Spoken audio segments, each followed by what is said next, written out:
In today's video, I'm going to teach you how to calculate a quarter to date or QTD rolling sum in Power BI using DAX.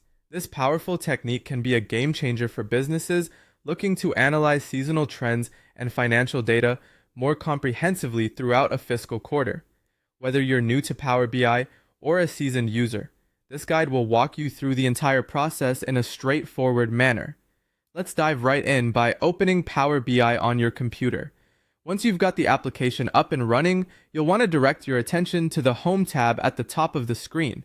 This is your command center for most of your operations in Power BI, where you can access various functions and features to customize your data analysis experience. Now, our first task here is to create a new measure. Measures are essential for aggregating and analyzing your data in specific, useful ways. To do this, simply locate the New Measure button within the Home tab. Clicking this will open a formula bar where we can input custom DAX code that will power your rolling sum calculation. With the new measure ready to be scripted, let's move on to enter the DAX formula necessary to perform the QTD rolling sum. In Power BI, DAX, or Data Analysis Expressions, is a powerful language that allows you to perform robust data manipulation and calculations. DAX functions can help you create dynamic and insightful analytical models. To calculate the rolling sum, we'll need to use specific DAX code that targets the data you want to include. A typical formula might look something like this. Rolling QTD equals calculate sum, your column name, DATESQTD, date table, date column.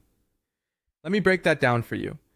The function calculate allows us to modify the filter context applied to the data we are interested in. The sum function, as you might expect, is aggregating the specific column of data you desire, which you will replace with your own column name in the formula. And lastly, the DATESQTD function effectively tells Power BI to consider only the dates that fall within the current quarter to date, making this rolling calculation both powerful and efficient. Once you've typed in your DAX code into the formula bar, remember to hit enter to confirm and save your new measure.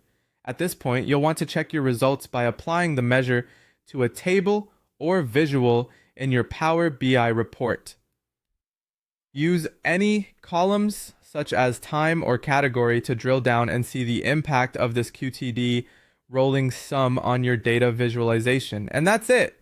You've successfully created a quarter-to-date rolling sum in Power BI. By following these steps, you can better analyze how data evolves within a quarter, giving you the insights necessary to make informed strategic decisions.